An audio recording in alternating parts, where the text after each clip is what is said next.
aquí de escritores, fue uno de los más ilustres y recordados profesores de literatura griega y rusa en la Universidad de Antioquia en la década de los 70 y los 80.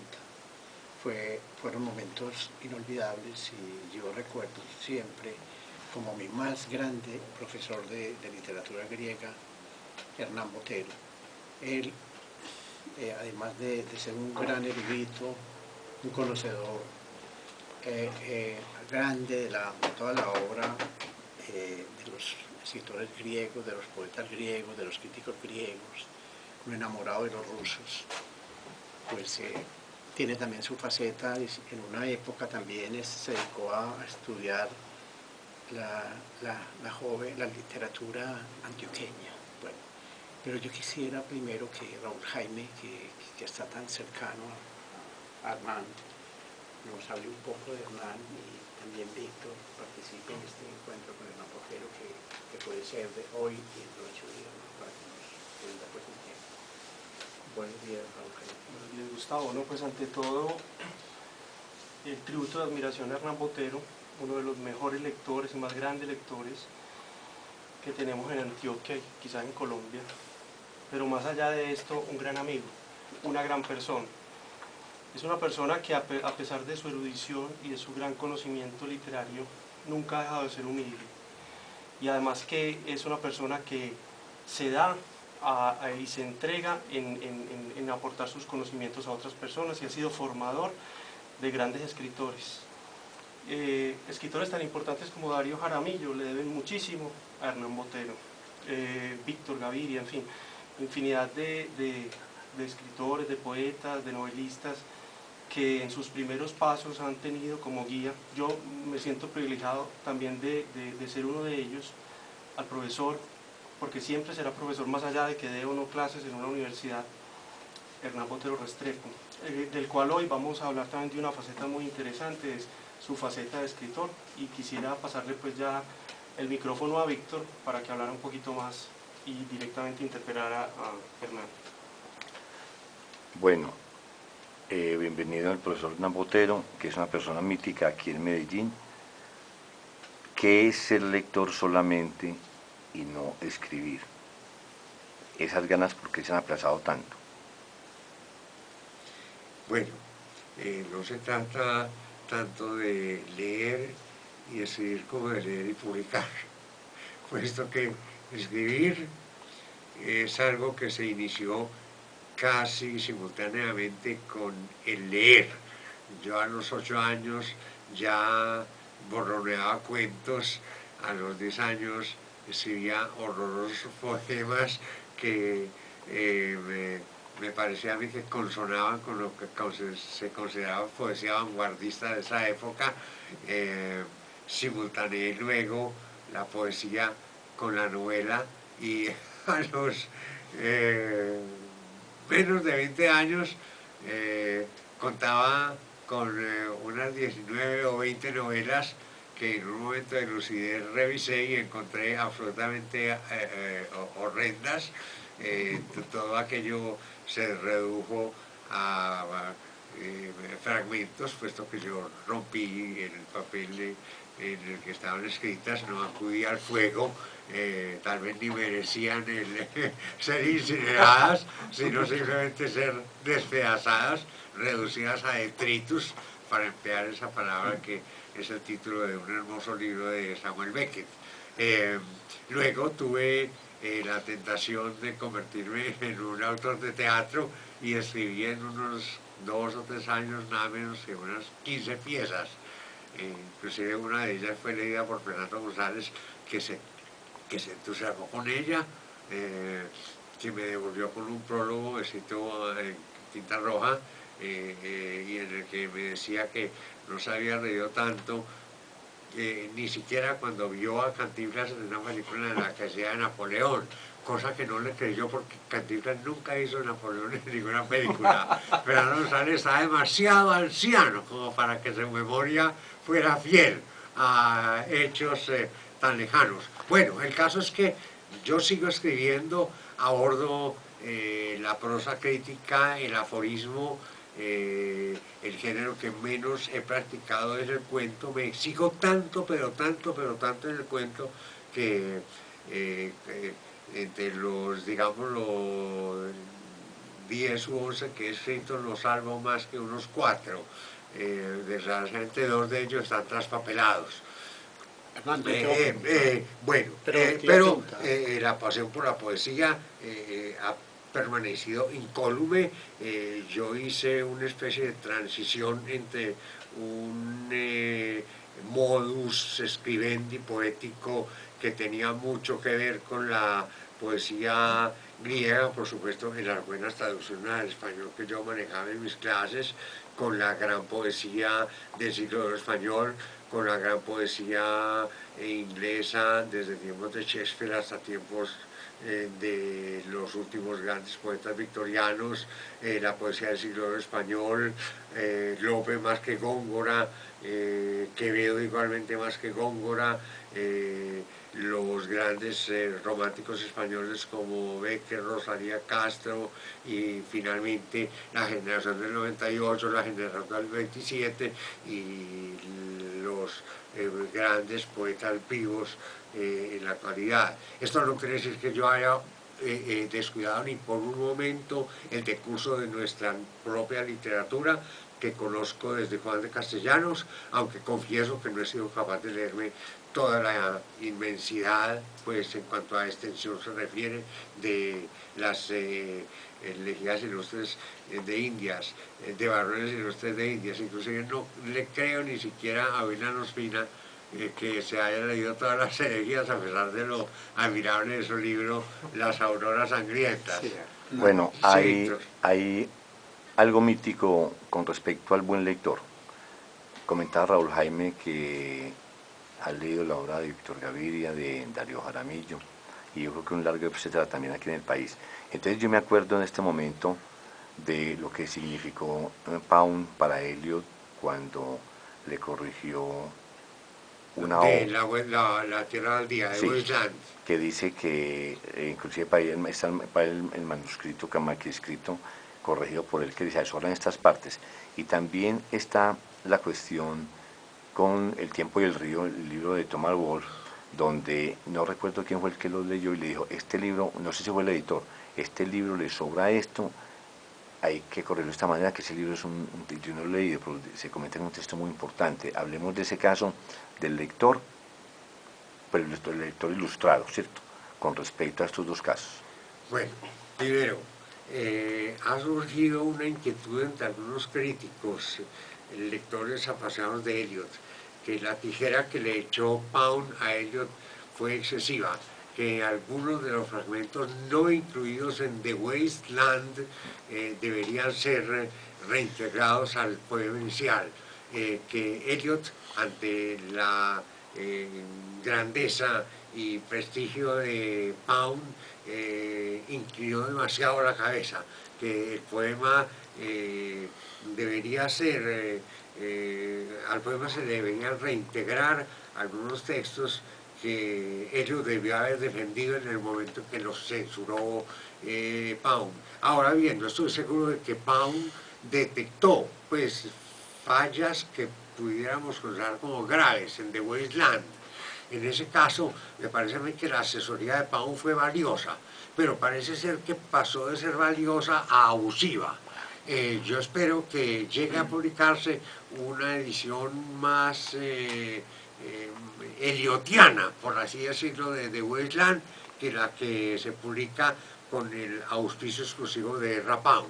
Bueno, el caso de Thomas Sowell me encanta que me lo plantees porque yo leí Del tiempo y el río. Yo presté en la edición argentina del tiempo y el río, son 2 tomos de más de 600 páginas de Thomas Wolfe, y yo pensé que me iba a morir de la emoción leyendo los 2 tomos en los que se publicó pues la obra de Wolfe, que no es la primera como yo creía en ese entonces, porque la primera es El ángel que nos mira, Look Homeward Angel, que años, muchos años después, me prestó un amigo la edición de La vieja bruguera, y yo me encontré con un libro de un carácter macizo, que no me permitía avanzar a través de la selva de sus páginas, porque si bien es cierto, se publicó en un solo tomo, El ángel que nos mira no tiene menos de 800 páginas. Y yo dije, pero qué extraño, si yo me bebí como alguien que tuviera una sed atrasada de años, los dos somos del Tiempo y del Río. En Del Tiempo y del Río se trata de una épica intimista personal, de un yo que se desangra página a página. Evidentemente el mundo que circunscribe ese yo es el mundo familiar.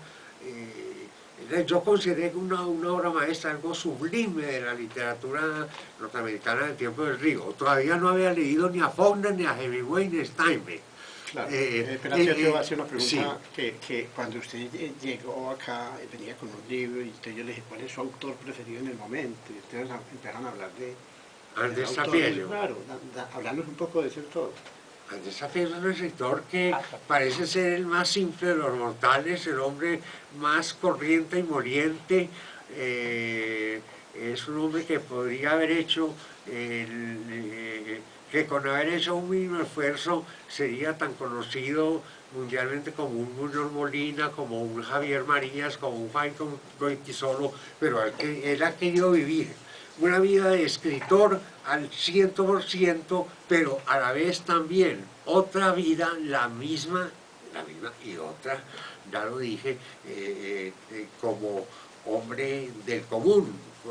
Es un hombre felizmente casado con dos encantadores niños que ve uno cómo van creciendo a lo largo de una serie de diarios que él titula Salón de los Pasos Perdidos y que intitula una novela en formación, de la que ha publicado 17 tomos. A través de eso es un gran poeta que ha recibido el calificativo de poeta realista, al que tanto le ha oído la crítica y los libros poetas, porque se dice que el realismo es para la novela y el cuento y no para la poesía, que el realismo es incompatible con la poesía. Yo no creo eso, inclusive yo he hecho intentos de escribir poesía realista. ¿Cómo decirles? Es su vivencia de sí mismo, es su vivencia de los que se codean con el día a día, desde el que le lleva los bidones de gas a la casa, al librero del rastro, en donde consigue libros viejos, el peluquero, a donde por fuerza de ir a sentarse cada cierto tiempo, pero también el gran poeta del que todo el mundo habla. Sí, todo eso está en Trapiello. Trapiello no necesita en sus diarios, que son la parte más importante de su obra, planificar un argumento, sino que él va siguiendo paso a paso cómo la vida se le va presentando a él y cómo él va afrontando esos riesgos que la vida de cada día le propone. Bueno, aparte de esto es un gran poeta, pero sobre esto no me puedo extender, un gran ensayista. Logró la empresa, la proeza insólita de continuar el Quijote en su gran libro Al morir Don Quijote, y ciertamente, no sé, ha logrado seguir siendo un hombre del común, nadie le ha arrebatado su privacidad y casi como que sin él quererlo, su fama va creciendo y creciendo y podría llegar a ser el escritor más aparentemente, no digamos aparentemente, más modesto en su vida cotidiana que pudiera alzarse como Nobel en alguna ocasión. Sí, Raúl Jaime, ¿qué dice? Sí, ayer que estábamos telefónicamente, pues hablamos mucho con Hernán y me leyó un pasaje de los diarios del Salón de Pasos Perdidos de Andrés Trapiello, donde prácticamente pulverizaba a José Lezama Lima en sus diarios. Háblanos un poquito de eso. Él, cuando mira al ir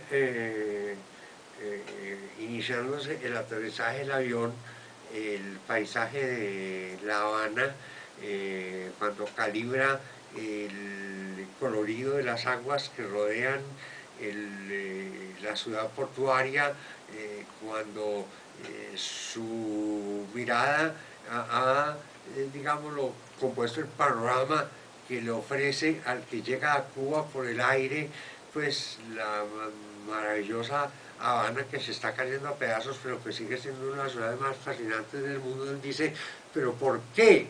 En vez de estas cosas tan bellas, en el Sama Lima no encontramos sino reflexiones sobre las epifanías, que están bien en Joyce, pero ¿para qué? ¿Por qué tienen que estar en un libro sobre un escritor tropical? Que no menciona ni siquiera un atardecer habanero. Exactamente. Vamos a una pregunta de Antonio para Hernán. Con los buenos días, Hernán. Lo mismo para ti, Antonio. Hernán, en vista a la brevedad del tiempo, me quiero limitar un poco a nuestro terreno doméstico. Conocemos muy bien tu faceta como lector de los grandes ensayistas y pensadores.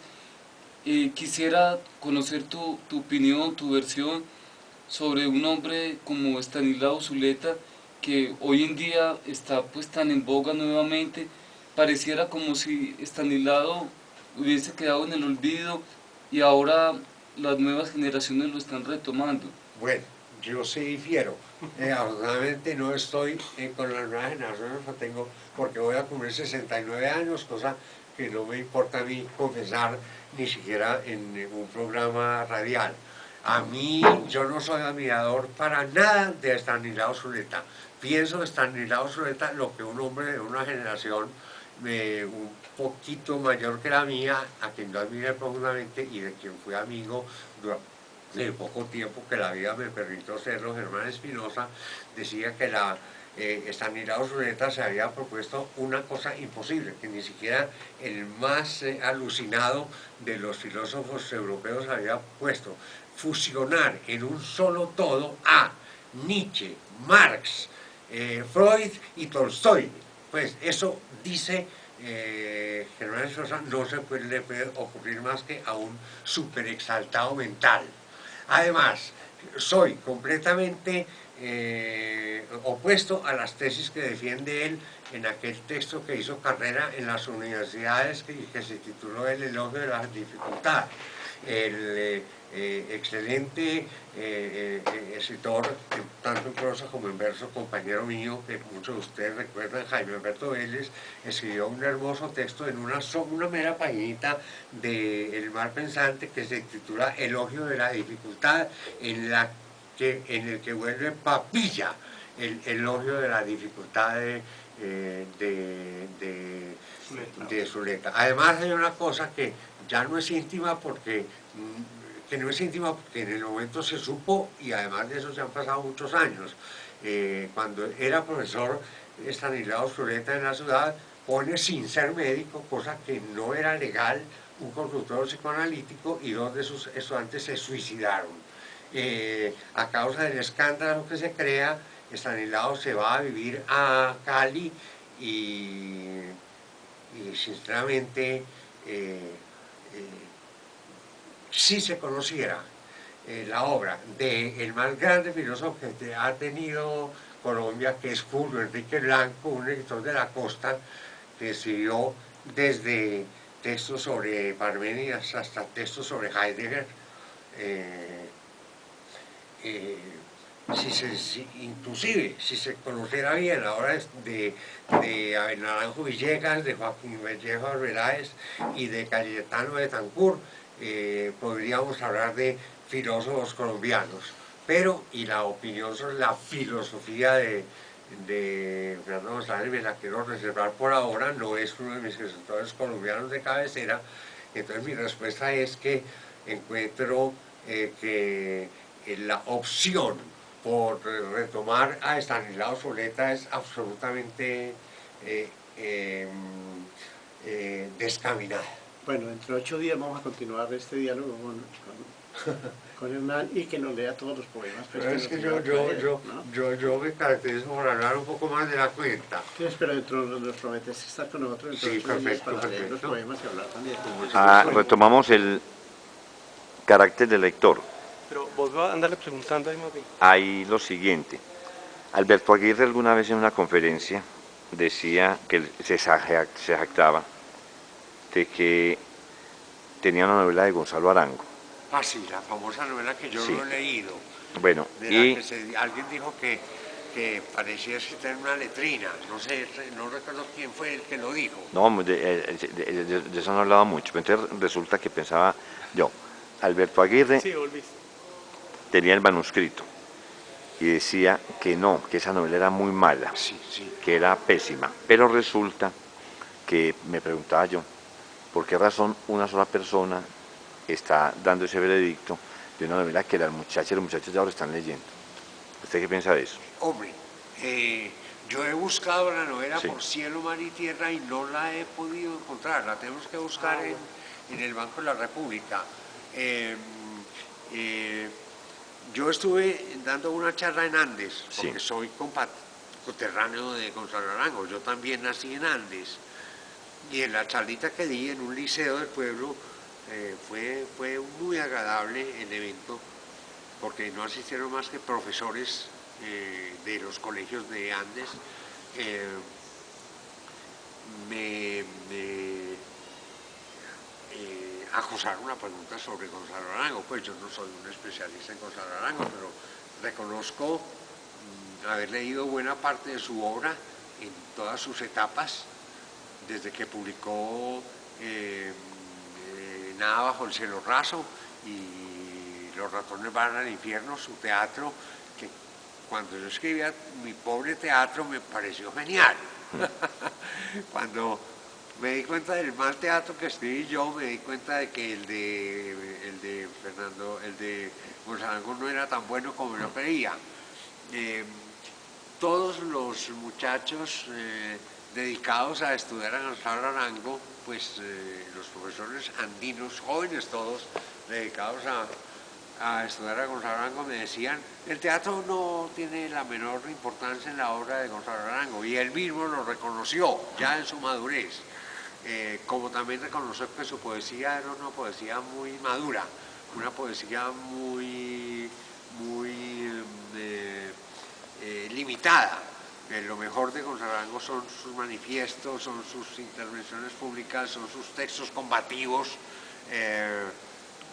Es decir, ese Gonzalo Arango es un Gonzalo Arango realmente valioso, pero yo le encuentro a ese Gonzalo Arango una limitante, y es que fue demasiado ligero al despreciar lo que había habido antes de él. Por ejemplo, él no tiene en cuenta para nada la existencia de Adulto Más Carrasquilla.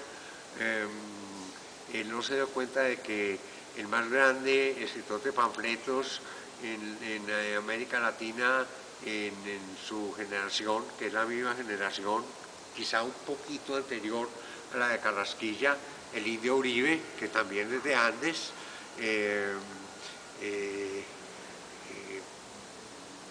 y que además no se limitó a sus escritos políticos de liberal radical, sino que estudió crítica literaria sobre los autores de su época. Hay una anécdota muy impresionante. Expulsado por Núñez, su bestia negra políticamente hablando, e invitado por un grupo de intelectuales, el Indio Uribe entra de incógnito al país y con el único objeto de dar una conferencia sobre la poesía de Epifanio Mejía. Hay un texto, es una lástima, es una tristeza, que el texto, pues, y es un texto de una tremenda actualidad, porque no sé si ya terminó la temporada, pero se hizo un trabajo teatral con el texto autobiográfico de Gonzalo Arango, El pasajero de Betania, en donde él evoca a su padre. Ese texto es un texto bellísimo en cuanto se refiere a la evocación del padre de Gonzalo Arango. Ojalá Gonzalo Arango hubiera escrito más en esa tónica, pero hay una cosa lamentable, que tal vez el poema más hermoso que escribió Gregorio Gutiérrez González se lo atribuye a Epifanio, y una imagen del poema bellísima, tú eres como el cocuyo, como el cocuyo, ¿cómo es posible que se me olvide el verso? Que va iluminando las sombras que buscando va. Pues eso escrito en unos versos absolutamente perfectos que parecen escritos por uno de los grandes poetas del siglo oro español. Pues es lo que lamento yo de Gonzalo, no que se haya vuelto místico al final. No tengo nada contra los que han escrito gran mística, pero sí lamento que Gonzalo Arango haya creído que él partía de cero. Bueno, es muy difícil encontrar un escritor que parta de cero en, claro, ningún poema, que en ningún país, en ninguna época. Por ahí decía alguien, lo único original es la tradición. Bueno, pero no vamos por ese lado. Hablas ahorita de Fernando González. Hay una parte mítica de Fernando González, como el pensador, como el crítico encerrado allá en Envigado. También se olvida la parte que era un usurero, ¿cierto? Pero hablanos Contar la anécdota de cuando fuiste donde Fernando González y todo lo que te pasó. Pues espérate un momentico, Raúl, no interrumpas. Háblanos de ampliar lo de la carta ahorita y lo de si te gusta o no Fernando González, que es importante saber eso. No, no me gusta, en absoluto. Ni su estilo, ni su concepción del pueblo antioqueño, ni el racismo que descubre en él, ni comparto sus odios. Hay que ver, por ejemplo, el odio que manifiesta contra Francia en su libro, en su librículo, como lo llamo yo, el título de mi poema, el de Salomé. Salomé, el odio por los franceses, expresiones tales como, y los de Sudamérica son todos micos. Entonces, ¿qué era él? El único ser suramericano que no era un mico. No, yo no, pues no, es que no me gusta el tema de Fernando González, sí. No me parece ni digno de la mística ni digno de la filosofía, y ahora le dio por considerarlo un novelista. Recuerdo que él me obsequió la visita que le hice un libro, Don Mirócrates.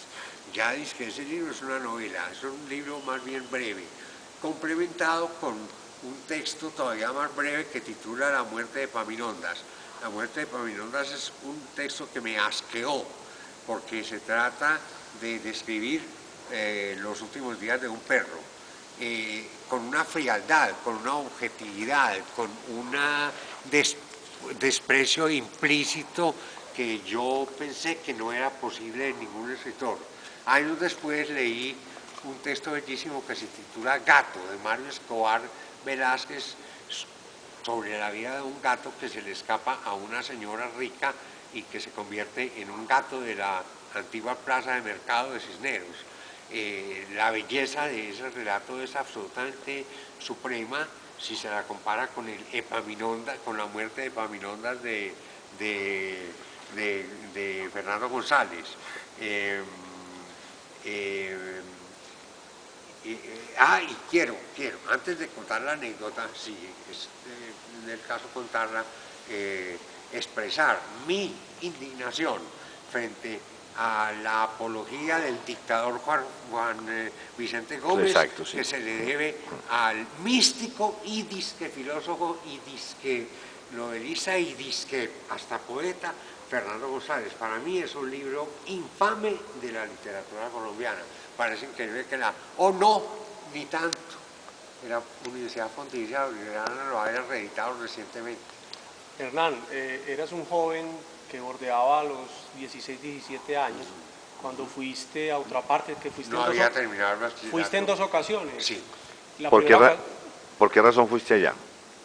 Porque un amigo, un querido, con el que compartía yo la pasión de la lectura, desgraciadamente varios años después de que iniciamos, de hecho ambos, él se suicidó en Bogotá. No tiene sentido que yo pues especule acerca de las causas que me contaron que motivaron el suicidio. Son cosas muy de muchachos, lectores. Ni él ni yo habíamos leído una página de Fernando González, pero Fernando González se convirtió en sus últimos años en una especie de mito. Entonces a Fernando González lo visitaba alguna gente, no lo visitaban demasiados. Yo creo que nosotros fuimos por la época de las primeras visitas de los nadistas, pero no coincidimos nunca con ninguna de esas visitas. Yo le llevé una comedia, recuerdo todavía el título de la comedia, una comedia estilo Tomás Arrasilla, sí, Tomás Arrasilla hubiera escrito teatro. Esa comedia la estaba preparando un grupito de teatro que yo organicé en el Florero de San José, los hermanos cristianos, y a mí me parecía buena y todos mis compañeros la encontraron, dice, muy divertida. Era inclusive una comedia larga. Pues yo me atreví en mi ingenuidad pues, de adolescente iniciado en el arte de la escritura, a llevarle esa comedia a Fernando González y se la dejé. Ciertamente que tuvo la delicadeza de leerla, porque yo lo visité al mes, solo, y yo era muy tímido, y no obstante me atreví a visitar solo a Fernando González, pero ya en ese mes me había leído el Don Milócrates y La muerte de Epaminondas, y para nada me habían gustado. Yo dije, de todas maneras yo tengo que ir a hablar otra vez con Fernando González, entre otras cosas, para saber si leyó mi comedia o no. Entonces lo primero que hizo cuando me reconoció fue entrar a su casa. Yo estaba por fuera, en el hermoso prado que circundaba la casa, de un verde cogollo hermoso, el césped, completamente sembrado profusamente de unos naranjos que producían las naranjas injertas, que por aquella época se llamaban ombligonas, unas hermosas naranjas que en el esplendor de esa madurez colgaban pesadamente de sus gajos e invitaban a saborearlas. Recuerdo que era una tarde en la que se hacía un sol de justicia. Fernando González me lee lo que escribe en la página que le resumí en el programa, y evidentemente pues yo quedé muy contento y le di las gracias y le dejé otra que a mí me parecía mejor. Pues tuve el descaro de dejarle otra comedia mía, de esa sí no recuerdo el título. Esa comedia era una comedia mejor que la primera, porque era una sátira de la vida de los estudiantes en los colegios de los hermanos lasallistas. Entonces tenía más miga, era una obra que no tenía el costumbrismo, pues ya para su época un poco pasado de moda de Carrasquilla, de la primera. Bueno, esta obra me dijo, aquí le falló la memoria a Fernando González, porque le dijo, usted me dejó otra obra suya, yo no recuerdo eso. Le dije, sí, maestro, yo le dije, mi comedia, el título es este, yo ya no recuerdo cuál es el título de esa comedia. El caso es que esa no me tocó romperla a mí, sino que se perdió en manos de Fernando González, que evidentemente no la leyó. Pero, no, pero esto es interesante. ¿De qué hablamos Fernando González y yo solos durante casi 2 horas que nos paseamos por el Prado? No me entró a su casa. Recuerdo que Elkin Obregón, un gran amigo mío, me decía que a él y a otro amigo los había llevado a una casetica que había detrás de la casa, que era su biblioteca. A mí no me llevó a la tal casetica, yo no vi sino la casa, una casa muy bonita. Y sentía que el sol me estaba derritiendo, pues, el sol era un sol de justicia, y me obsesionó con las naranjas. Y dije yo, Dios mío, ante este naranjerío no se moverá Fernando González a ofrecerme una naranja.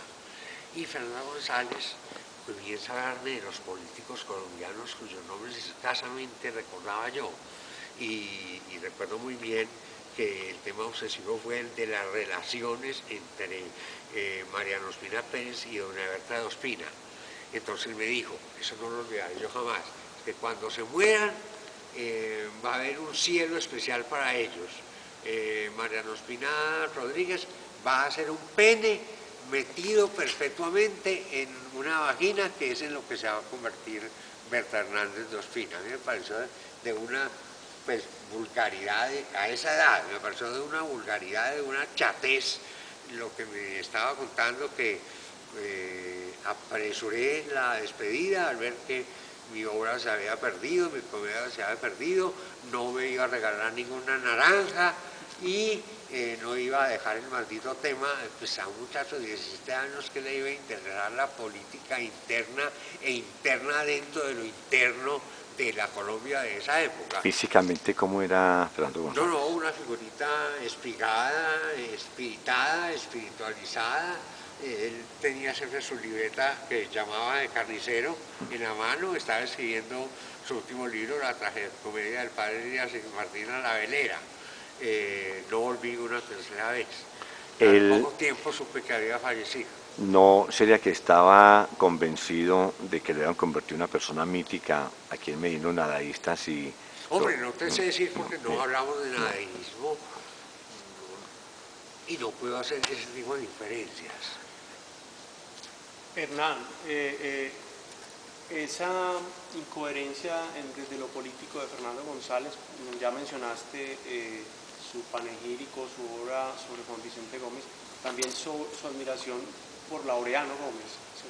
Háblanos un poco de esa incoherencia. Tú sabes más de eso que yo, entonces de esa admiración sé yo que esa admiración sé yo que la sostiene contradictoriamente Fernando Vallejo, pues inexplicablemente, porque Fernando Vallejo, el gran biógrafo de Bárbara Cobb,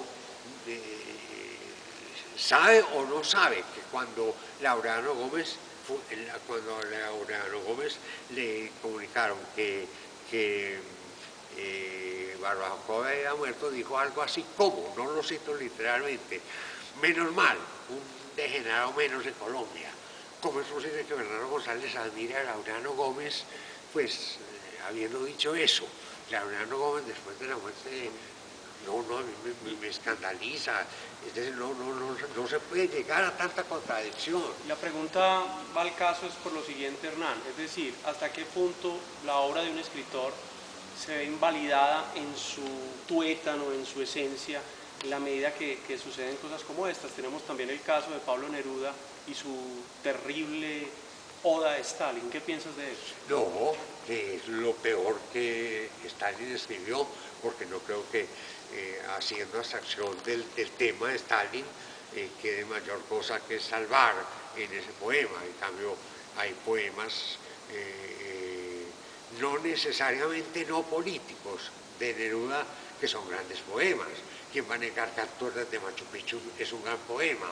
Que Residencia en la Tierra y Tercera Residencia son grandes poemarios.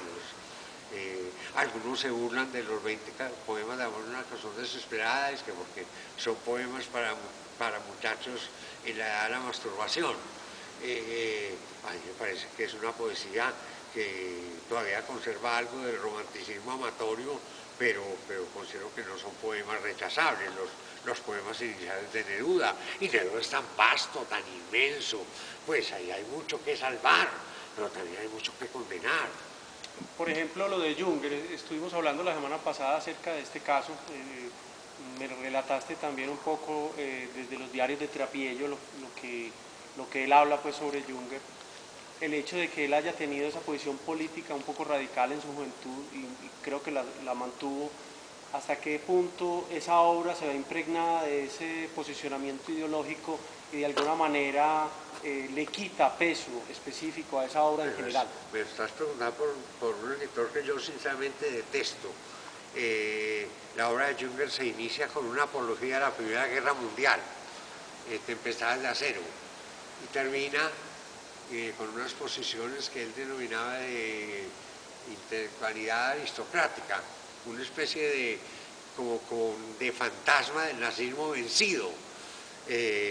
No me gusta como novelista, me parece atroz, un novelista de tesis, un novelista de programas ideológicos, y quedan sus diarios escritos sin el menor sentimiento, dedicados la mayor parte de ellos al mundo de los insectos, que según Tapiello, para él no se diferencian de las piedras ni de ningún objeto inanimado.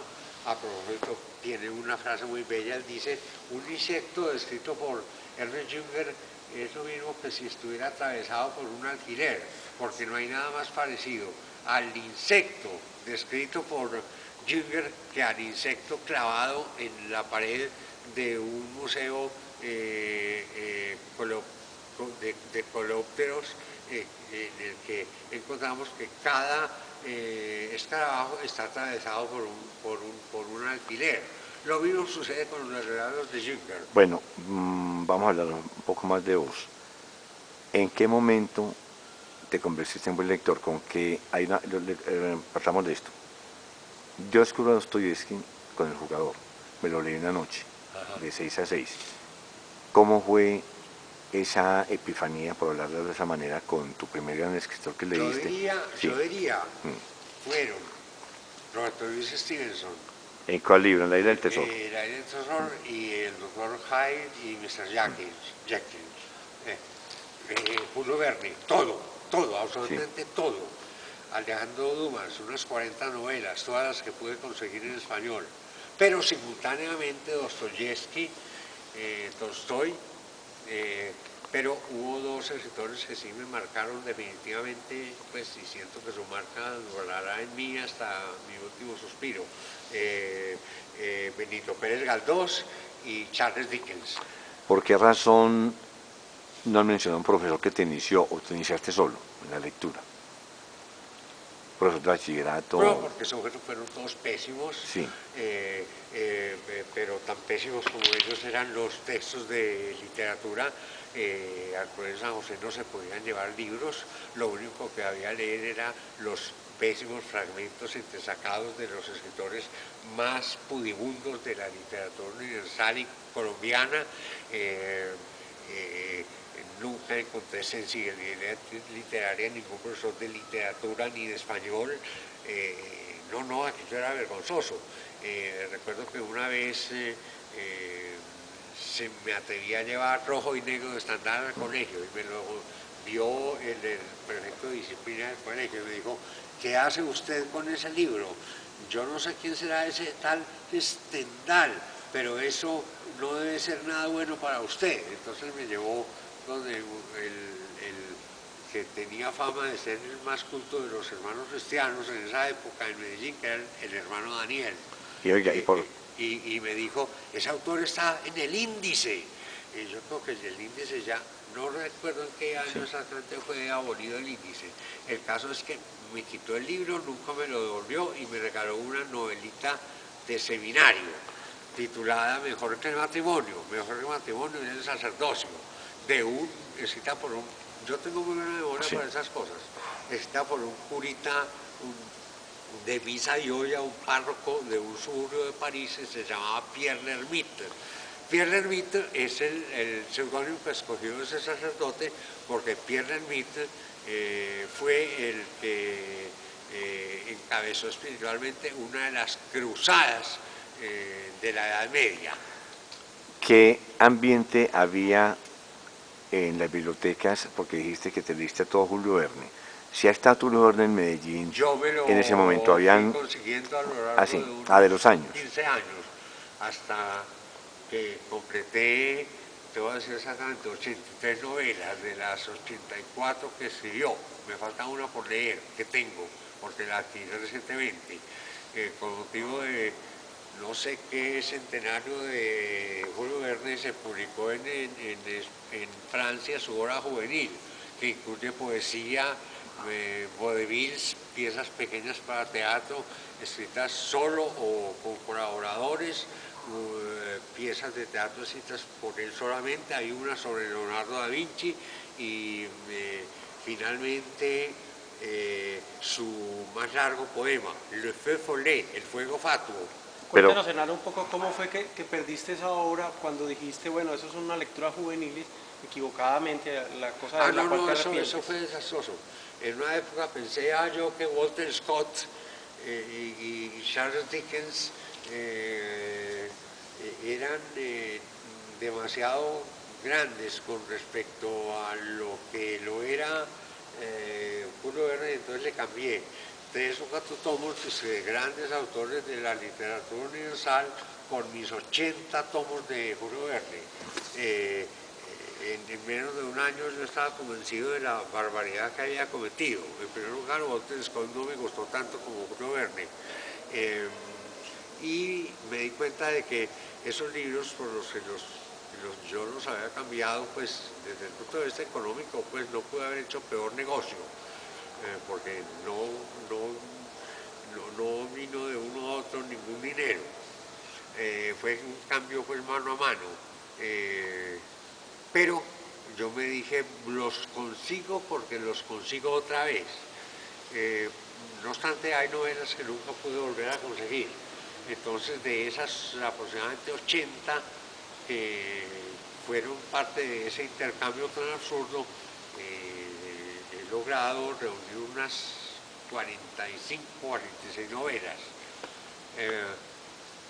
Ya hay novelas de Julio Verne que no se publican en español, algunas de ellas muy bellas. Bueno, ¿cómo era Medellín en el 60 más o menos, que es tu época de lectores de Julio Verne? De todo eso. Yo tendría que contestar, pues si me da pena tener que hacerlo en esos términos, que yo conocía más los libros que leía que la ciudad en la que los leía. ¿Y en qué barrio estás viviendo? Estaba viviendo en lo que hoy es Prado Centro, un barrio. No vivía yo en la parte lujosa del barrio. ¿En qué parte de Prado vivías? Vivía en la parte que confina con Villahermosa, digámoslo entre Villahermosa y Boston, por así decirlo. No era el Prado de las casas bonitas, pues muchas de las cuales pues hoy en día son clínicas y diferentes tipos de negocios. Pocas de las casas se conservan pues como lo eran en aquella época, pero sí tengo algo que es interesante recordar, y yo creo que pocas personas pueden contar lo que voy a contarles. La casita en la que vivía mi padre, que era un abogado civilista, era una casita pequeñita. ¿Cómo se llamaba tu papá? Euclides, a la que se subía por una escalera de 2 tramos, con su descansillo en la mitad. En la parte, digámoslo, que esta es la casa. Y aquí frente están las escalas que tengo que comenzar a subir. Colindando con la casita, que estaba en cierto modo empotrada en la acera, no, es decir, antes de la casa estaba la escalera, que era de granito, con sus barandillas de metálicas, pero la casa colindaba con una casa que se levantaba como a los 5, 6, 7 metros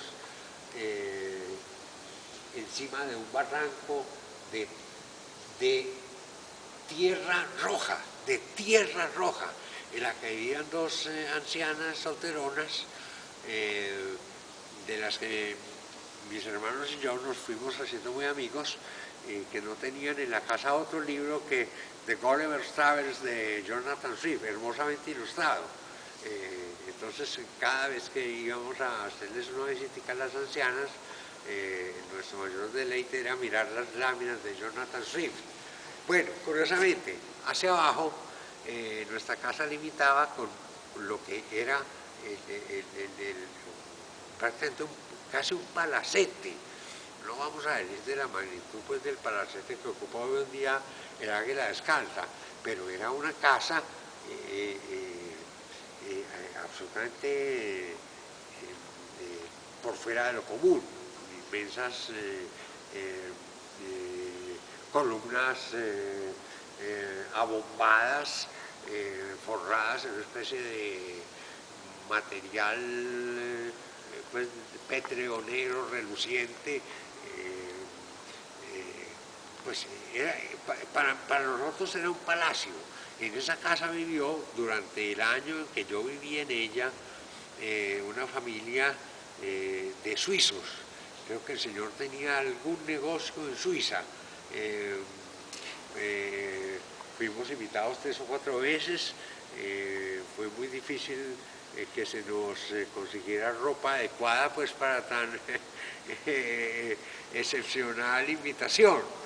O sea que yo nací en el medio es decir, eran 3 familias que pertenecían, viviendo una a continuación de otra, a 3 estratos sociales completamente diferentes de Medellín. En ese sentido creo que mi experiencia, yo estaba más pequeño de lo que ustedes están creyendo, esto era entre los 7 y los 8 años de edad. Pues mi experiencia social fue una experiencia triclásica, en el sentido de que yo tuve que ver con 2 clases, gente que estaba es decir, en ese límite en donde la pequeña burguesía colinda con el proletariado, mi familia era una familia de clase media y nuestros vecinos de abajo eran unos ricachones y para colmo de esos suizos. Bueno, hay algo, hablando ya del paso tuyo, estudiaste en la Universidad de Antioquia, en la Bolivariana. En la Bolivariana, mi filosofía y letras, pero inicié en la Universidad de Antioquia a estudiar Derecho y aguanté 3 años. ¿Y en qué parte está la Universidad de Antioquia? Aquí. La Universidad de Antioquia estaba en Ayacucho con, ¿cómo se llama? A ver, donde durante mucho tiempo funcionó la escuela de mujeres... ¿El CEFA? No el CEFA, la Javiera Rodríguez. Javiera Londoño. Háblanos cómo era la Universidad de Antioquia en ese momento. Hablamos de qué año más o menos. Pregúntame por fechas, es como... No, bueno, pero más o menos 50 finales, 60. En esa época. Era había inquietud intelectual, sí, no era muy pasivo. Pues había cierto fermento marxista, pero había también mucha tradición. Había hijos de abogados que estudiaban abogacía, había hijos de intelectuales antioqueños. Recuerdo el hijo de Eladio Vélez, el pintor, con el que fui muy amigo, Alejandro.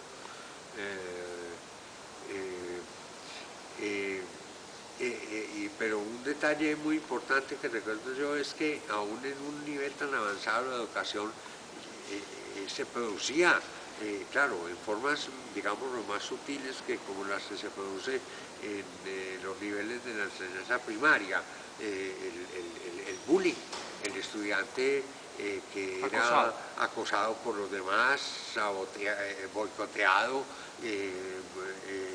el estudiante aquel del que se burlaban porque algo en él chocaba contra un cierto modo de ser general del grupo, pero recuerdo grandes amigas y amigos, el tiempo nos fue separando. Hoy en día no tengo yo con aquellos que comenzaron a estudiar Derecho conmigo relación más que con el poeta Elkin Restrepo, que perteneció a mi generación, a la que iba a ser mi generación de abogado, porque yo me convencí de un día para otro, aunque venía pensando desde hacía algún tiempo, de que esa no era la carrera que yo debía ejercer, porque yo ni iba a litigar, ni iba a ocupar un puesto público, ni iba a hacer nada por ocuparlo. Entonces, fue muy gracioso, porque en el momento en que estaba por entrar al salón en donde se presentaba el examen oral con jurados de Derecho Penal, dije, no, yo no me voy a meter a esa cueva de leones, ¡me voy!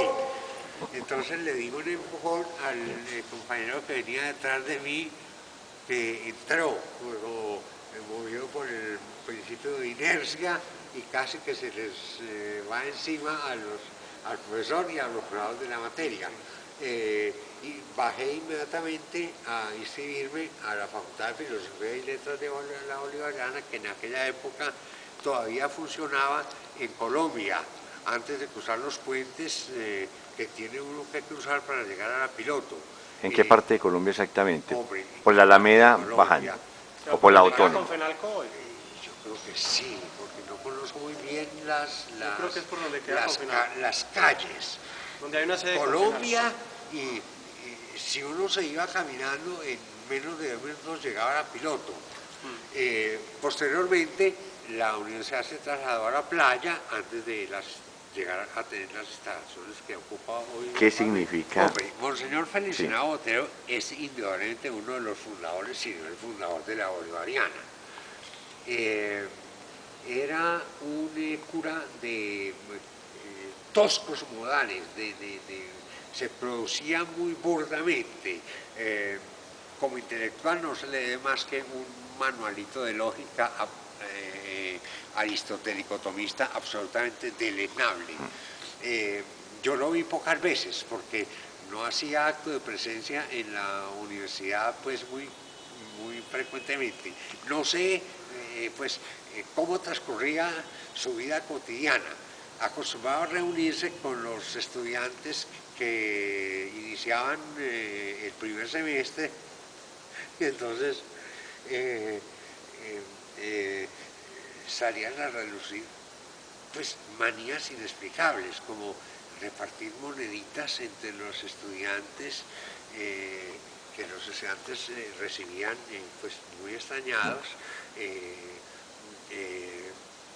Luego procedía a dar una serie de consejos de cómo comportarse en la universidad, lo importante que era para alcanzar una madurez fecunda y plena, el ser un buen estudiante de la Bolivariana, en fin, una serie de lugares comunes pues que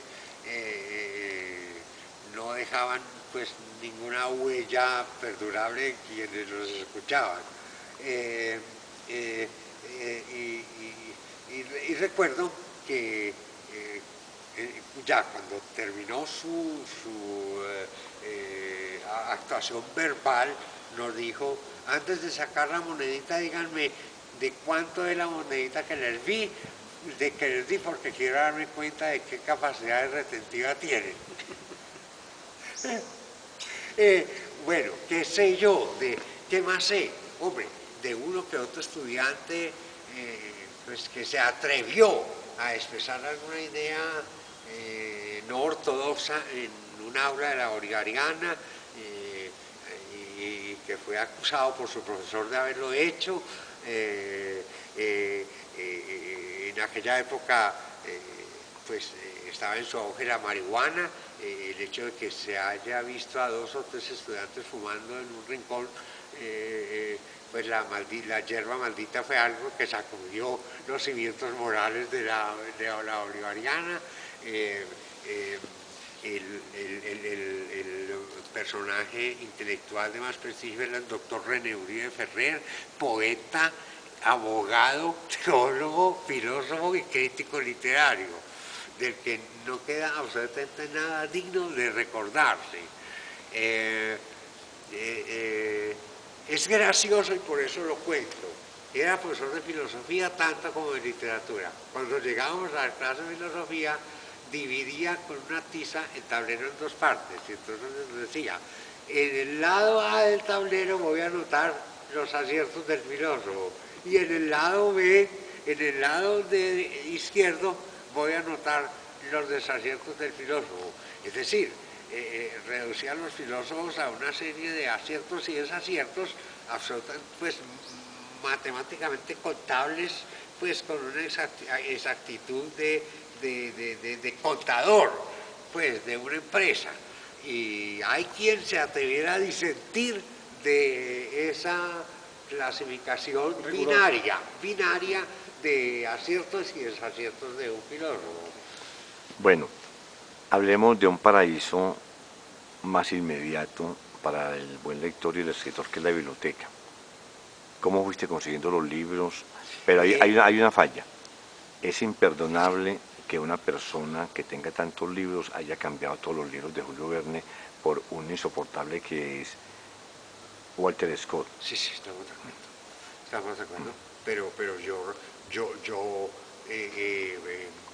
volví atrás en mi resolución, me di cuenta de la barbaridad que había conocido de Víctor, y cuando me voy encontrando en autores como Raymond Roussel, que Julio Verne era a su juicio uno de los grandes genios de la literatura de todos los tiempos, cuando me encuentro, es decir, con que grandes escritores que todavía inclusive eran escritores que yo no entendía, pues lo habían leído gozosamente, dije, por Dios, ¿qué hice yo? Y volvamos a la pregunta, ¿cómo empezó a construirse todo ese, diríamos, ese mundo de los libros, de esa gran biblioteca, una de las más grandes que hay en la ciudad de Medellín? Que sigue en Pues construcción, hombre, obviamente. mi interés por el mundo, yo recuerdo que yo me pasaba horas mirando un mapamundi. Estos son los 5 continentes. A ver, este país pequeñito aquí, en ese rinconcito del África, ¿cómo se llama? Entonces decía yo, para saber algo sobre este país, yo tengo que leer o un buen escritor de ese país, o un escritor que haya conocido a ese país y lo haya mirado con una mirada clara, objetiva, no exotista. Entonces mi interés por la literatura tuvo que ver con el mundo que habitamos, con la división humano-geográfica del planeta y por lo tanto con la esencia del hombre y las variantes que esa esencia presenta en las diferentes latitudes que ha habitado. Entonces a mí me fue interesando simultáneamente la geografía y la literatura. Ahorita mencionaste un escritor que es Raymond Roussel, que es poco leído, pero vamos que Foucault lo valora mucho, debido a que Raymond Roussel, vamos como Raymond Queneau, que son escritores que tienen un discurso distinto, caminos distintos a la literatura, son tan poco conocidos, sabiendo que es una literatura que es grata y muy personal. Sí, pero está erizada de algunos defectos, de algunos obstáculos para el lector no avesado. Yo leí, por ejemplo, Sacidan Le Métro, que me gustó mucho, y Ejercicios de Estilo, ¿no es así? Sí. Que me fascinó, porque hace un libro con variaciones de una sola frase. A mí me fascinó ese libro, me fascinó. Hombre, yo diría que el riesgo de aficionarse a autores clásicos e inteligibles a primera lectura puede llevar a inhabilitar para la lectura de autores que se aventuran en otros mundos formales e imaginativos, pues a sentirse impotente frente a ellos. Bueno, yo procuré que no me pasara eso. Bueno, hay algo. ¿Cómo clasificas tus libros en la biblioteca? ¿Con un estándar como hacen las bibliotecas? ¿O tú los organizas, decís, sé dónde está en este libro? Es el caos más absoluto que vos te puedas imaginar. Pero entonces cuando vas a buscar un libro, ¿sabes dónde está? A veces me toca dedicar horas y horas y horas a la búsqueda del libro. Ahí, si el libro no aparece, me digo, ¿quién se lo llevó? En las bibliotecas ¿A quién se lo presté y no recuerdo? En las bibliotecas uno siempre tiene un rinconcito donde están los libros preferidos. ¿Cuáles son los libros preferidos tuyos de por siempre? Tus clásicos personales.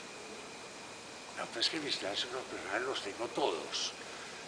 Entonces no los tengo que buscar en las bibliotecas. Me refiero a esto, vea. Yo por siempre te pongo a Proust. Sí. Pongamos Antenombres y Atributos, sí, sí. Que son dos grandes novelas río para hablar de esa manera, ¿cierto? Sí, sí. Hay escritores que muchas veces van pasando, vamos, Joyce, cuando está uno muy joven dice, hombre, la estructura de la novela, un largo, etcétera, pero con el tiempo uno dice, Proust es más humano, es más realista, es más novela, más sensible. pienso yo eso. Kafka de pronto ya no me interesa tanto, ¿cierto? Entonces uno va siempre clasificando los autores. Depurando. En literatura, pero no los deja leer tampoco, ¿cierto? Son como caprichos. Vamos de Lezama, yo siempre te pongo a Carolina Infante a Lezama. ¿Sí me entiendes? Siempre no vuelvo a Lezama, pero vuelvo a Carolina Infante, vuelvo a Virgilio Piñera, a Reinaldo Arenas, la pregunta es por ese lado. Pero hombre, entonces tenemos una serie de afinidades selectivas impresionantes, porque lo que acabas de decir lo podría haber dicho yo. Eso está muy interesante. Estamos Entonces, que más o menos se conectan a nivel de... Sí. acuerdo, completamente de acuerdo, totalmente. Entonces, ¿cómo clasificar vos? O de todas maneras están todas las estanterías. Procuro que por lo menos aquellos autores de los que tengo una obra escogida o una obra completa estén reunidos, pero 2 o 3 trasteos han dado al traste con el orden que había logrado y todavía no me repongo en mi último trasteo. Hay algo interesante, háblanos de la mesita de noche, que, pues, donde están los libros que están en turno y que, pues, según Sí, me has contado, ha llegado hasta 40. Los libros de la mesa de noche, pues están ahí en la mesa de noche, se supone que son los libros de inmediata lectura, pero los de inmediata lectura ocupan la mitad de la mesa del comedor.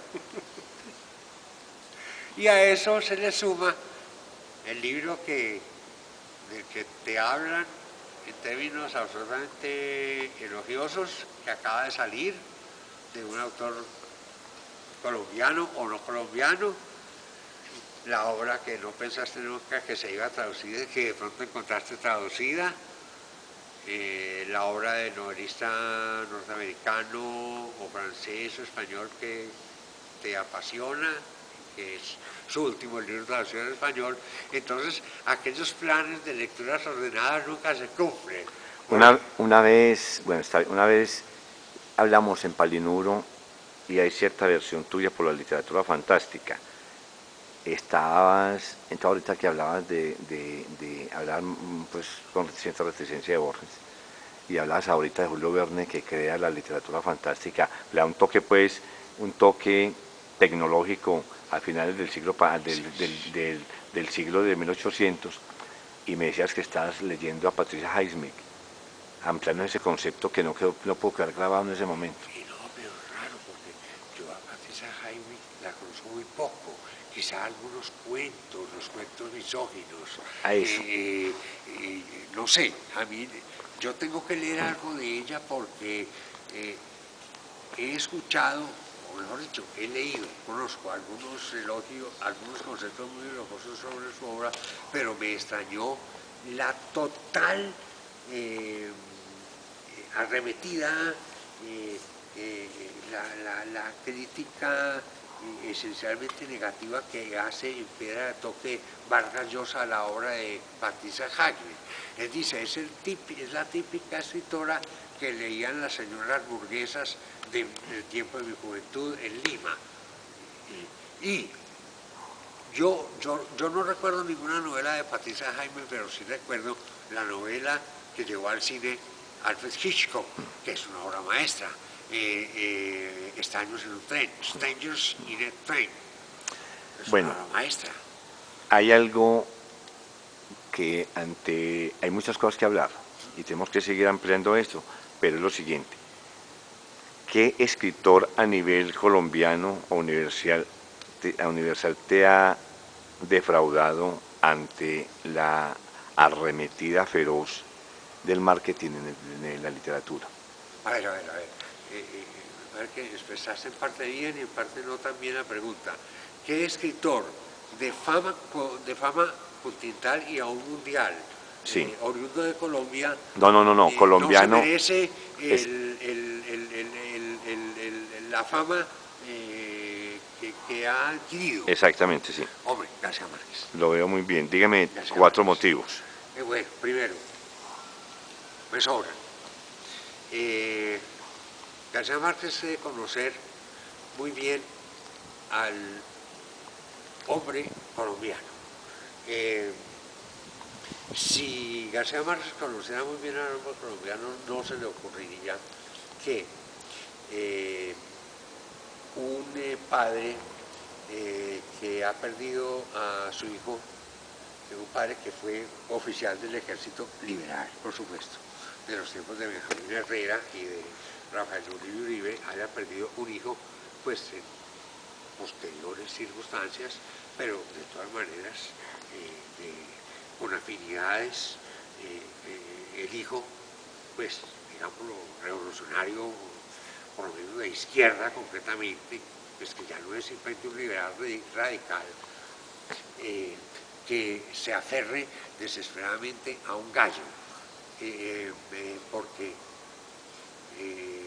habría que, ese padre, es decir, en la medida en que esa no es una novela fantástica, que no tiene nada de mágico, esa novela, el coronel no tiene quien escriba, el padre, que en cierto modo es el protagonista de la novela, porque el hijo ya ha muerto.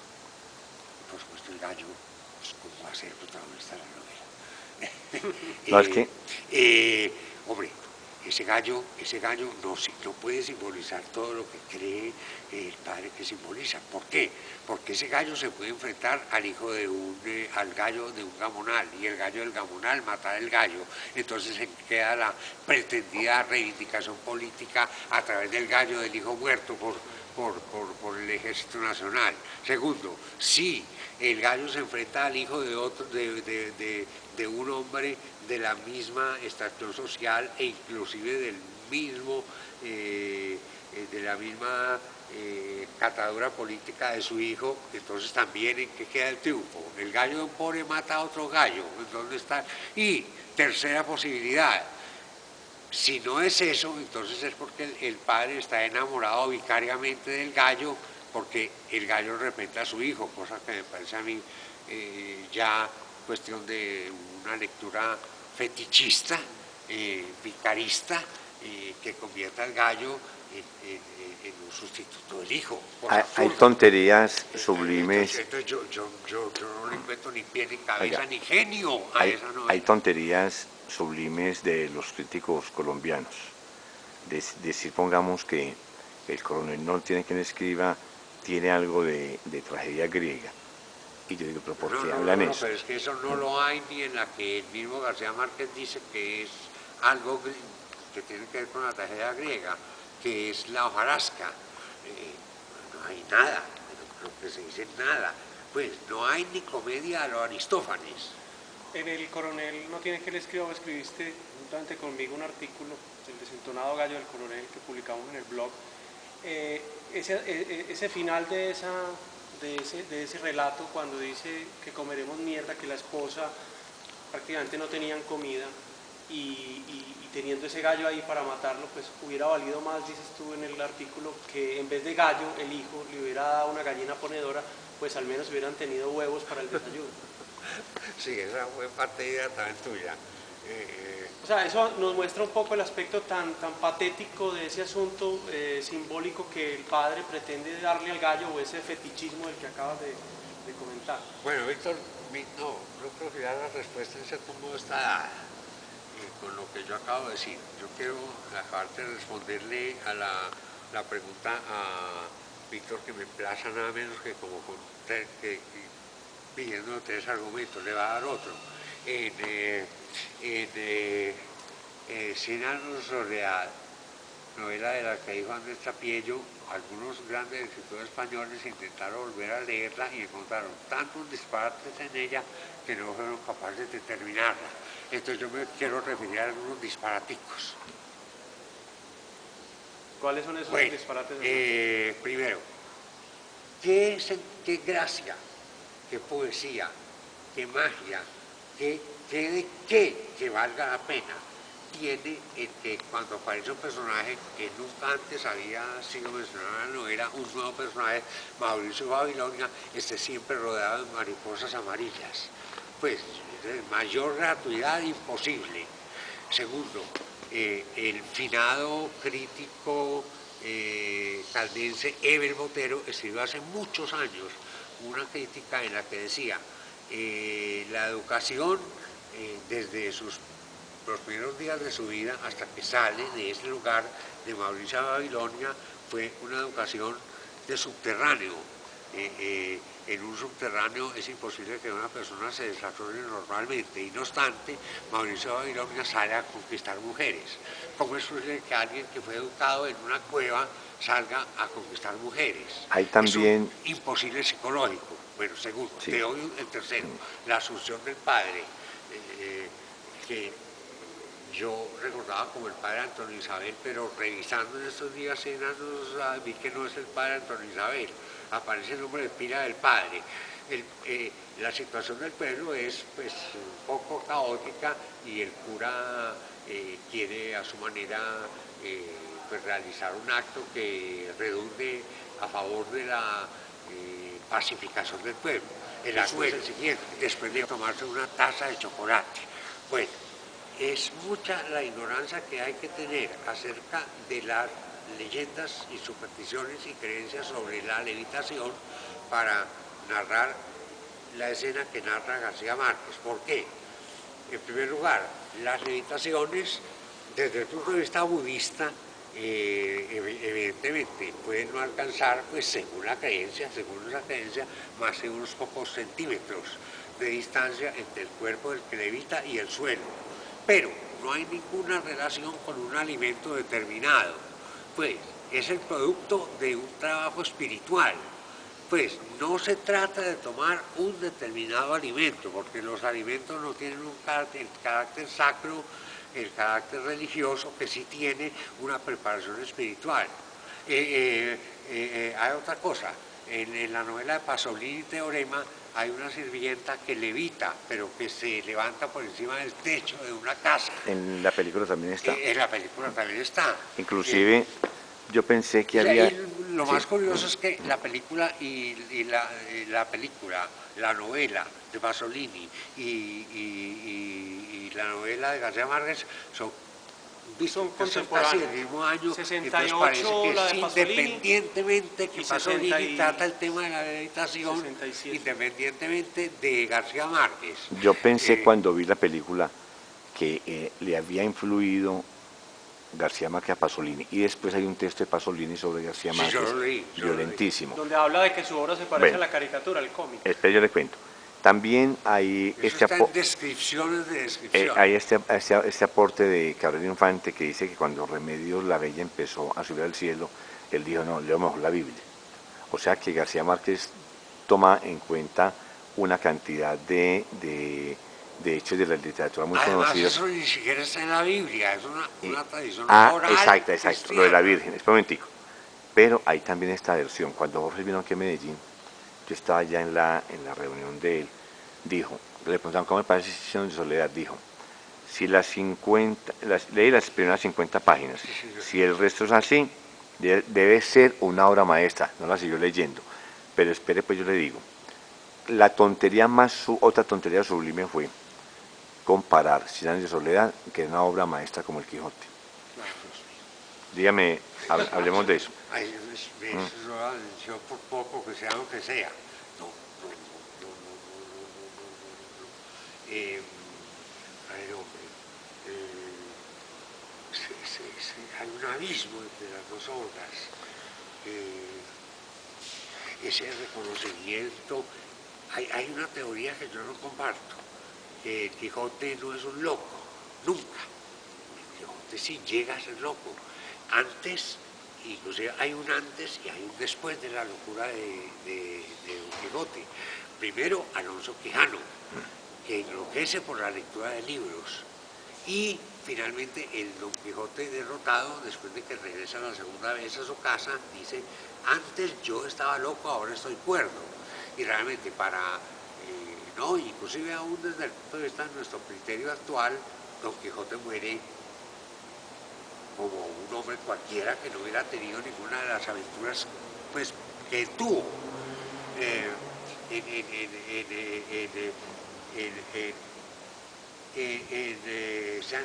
Por ejemplo, hay una cosa que yo no acepto. El manuscrito de Melquíades es un manuscrito que cuenta de antemano la historia de Macondo. Yo no creo en las escrituras proféticas absolutas y totales. La escritura puede ser previsora, la escritura puede barruntar el futuro, pero nunca con tal exactitud que alguien que está leyendo el libro, en el momento en que lee las últimas páginas, las páginas dedicadas al huracán que borra de la faz de la tierra a Macondo, en el momento en que él termina de leer el libro, el huracán barre a Macondo. Entonces, hay una diferencia que no es tan mínima, que digamos, entre la escritura más profética posible, más previsora posible que podamos imaginar y la realidad. La escritura no es paralelamente coincidente con aquello que narra. Tiene que haber un esguince, una diferencia. Otra cosa absurda, que el manuscrito de Melquíades es el manuscrito de los gitanos y los gitanos no escriben. Otra cosa absurda, ¿qué hace la alquimia en el mundo de 100 años de soledad? ¿Cómo el coronel José Arcadio se convierte en un alquimista? La alquimia está olvidada, y mucho más en las tierras macondianas. Yo digo lo siguiente, que siempre he pensado que 100 años de soledad con el tiempo se va a convertir en un libro para niños. Y ¿sabe? Como que va a estar en los clásicos Jackson de hace tiempo, donde estaba, ¿se acuerda de Swift, Gulliver? Sí. ¿Cierto? Que era inicialmente, alguna vez leí una crítica muy dura a la realeza y todas esas cosas, y ahorita que con el paso 100 años de soledad se ha convertido en eso. Sí. Hernán, otros dos dislates, diríamos, narrativos, de los cuales puntualizas mucho tú, el hecho del niño con la cola de cerdo. Bueno, sí, a mí me encanta hablar sobre ese tema. Bueno. Y Víctor, te digo que ya estoy un poco fatigado, entonces vamos terminando por hoy. Listo, bueno, mira, listo.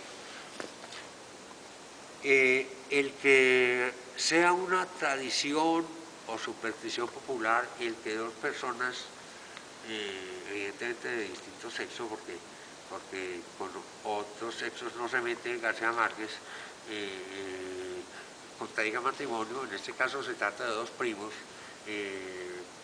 deben esperar que sus hijos nazcan monstruosos. Esto por supuesto tiene relación con ciertos casos teratológicos en los que la realidad, evidentemente, hijos de padre e hija o de madre e hijo han nacido con malformaciones o retrasos mentales, en fin, eso no es totalmente gratuito. Pero la obsesión con la cola de cerdo, pues, y no más que con la cola de cerdo, ya es simplificar la superstición popular, empobrecerla. Ahora, el que efectivamente nazca un niño con cola de cerdo al que se le cortan y se desangran y muere por ello, ya me parece a mí que es llevar la superstición al plano de la realidad, y pues eso es un abuso desde el punto de vista, digámoslo, de la hermenéutica del imaginario popular. Entonces ese niño es absolutamente falso. Ese niño que nace con cola de cerdo al que se la cortan y se desangran es falso. Es cierto el temor de que el hijo de esta pareja, no recuerdo los dos nombres porque los nombres son casi los mismos durante toda la novela, hay un poco de Arcadios. Exactamente. Entonces yo no puedo aceptar eso. Bueno, entonces queda en pie volver a hablar de más libros. La otra semana. Hoy dejamos al profesor Hernán Botero con un abrazo, muchas gracias, y la otra semana lo seguimos molestando para hablar. No, por mucho gusto, Víctor. Listo. Por mucho gusto, espero no haber dicho demasiadas barbaridades.